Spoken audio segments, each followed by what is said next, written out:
Today, Lisa Ling's one-on-one. Can we talk to you, Kanzi? The ape who can have conversations. Is it true that Kanzi made a pass at you? In this recent issue of Time magazine, there was the most fascinating article about what animals think. Now, I know I look at my little girl, Sadie, and I know any moment she's going to say something, really, because she's like, and I think, say, She talks all the time, and I bet this is a show you'll be talking about at the dinner table. Here's the headline while you're passing the mashed potatoes. Did you see Lisa Ling talking with an ape on the Oprah show today? Check this out. Hi, Kanzi. Can we talk to you, Kanzi? Because I'm a stranger to Kanzi, I had to speak to him and Dr. Sue Savage Rumba through plexiglass for my safety. Dr. Sue's been studying bonobos, a member of the ape family, for nearly 40 years. She's holding Kanzi's 3-month-old son, Tico. She's taught the bonobos to communicate with symbols called lexigrams. So how does this lexigram thing work? We talk to Kanzi with this. Kanzi, come here. Come here. Can you say matata? Matata. Matata. Matata is Kanzi's mother. All I have to say is the word, and Kanzi can find it. Can you show me ball? Ball. Oh, that's right. Show me egg. Egg. Egg. Egg. That's right. Show me chow. Chow. Chow. That's right. Dr. Sue, how many words does Kanzi know? We just guess he knows several thousand. On his keyboard, there are about 450 that he can understand. The number that he uses on a daily basis is maybe 30 or 40. How did you teach Kanzi these words? The same way that I did with my son. I just talked to Kanzi like you see me talking now. He just was around me and learned it like a child. So I can say to him, Kanzi, would you sit up? Please sit up. Okay. Dr. Sue says Kanzi and the other bonobos in her care are the only animals in the world who can do this. Go show her what you can do with a balloon. The important thing is that humans are said to be the only species that has control of their own breath. But Kanzi obviously has control of his breath. Communicating with Kanzi was kind of like talking to a toddler. We're going to listen to Lisa. Can we build some blocks? Kanzi, can you build blocks like this? Look, 1, 2, 3. So that's what she did. Good job, Kanzi.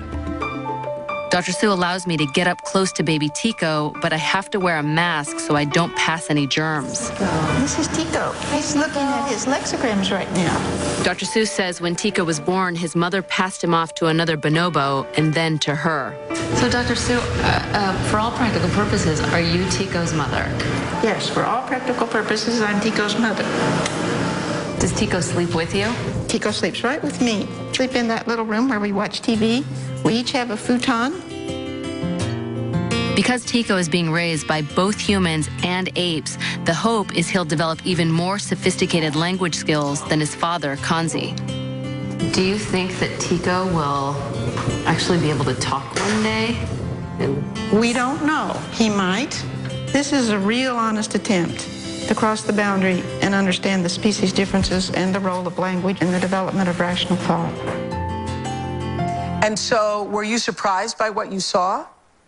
I was surprised. It was really fascinating to watch Dr. Sue communicate with Kanzi. I mean, it was very apparent that Kanzi was understanding what she said. And you saw this lexigram that I wanted to pull up.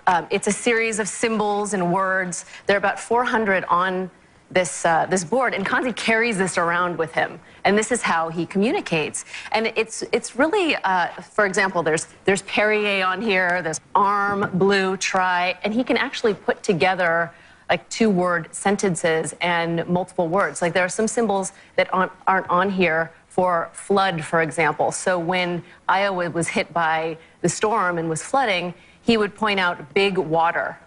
Wow. And kale, yes, for example. I read that, yeah, in the Time magazine article it said kale, when he was given kale to eat. And he had a hard time chewing the kale, so he pointed at slow lettuce. And pizza, he pointed at cheese, tomato bread, because pizza, for some weird reason, is not on this board. But it's pretty amazing. And there's this ongoing debate about the humane treatment of animals, and as we all know. And there are a lot of people who don't believe that animals have feelings or emotions or can really comprehend. And Dr. Sue obviously feels otherwise. So what about the baby? Does she think that at some point the baby will be able to actually speak? She does, and the baby's really interesting because he's a fourth-generation bonobo growing up around humans. And when they got Kanzi was already 6 months old, and they didn't start working with him until he was a couple of years old. So Tico is being cared for by this human who sleeps at the facility 95% of the time.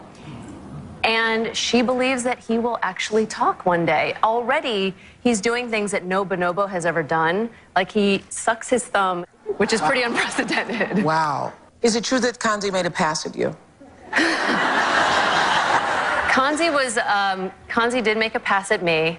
And Dr. Sue is really funny. She said the reason why you don't see bonobos in zoos is because sexually they act out like humans do. And they express themselves. But in full disclosure, he got very excited in front of the male cameramen as well, which is apparently very indicative of bonobo culture, if you know what I mean. No, I don't know what you mean. That they enjoy both sexes. Now you get it? Say. Yeah, well, I thought that's what you were saying. Yeah, that's what Dr. Sue bonobos says. are bisexual? That's what Dr. Sue believes. But this is the one time you could turn around and after Kanzi makes a pass, is the one time you could turn around and say, "Stop it, you big ape." Thanks, And I Lisa. did. Thanks, Mama. Lisa. Thank you.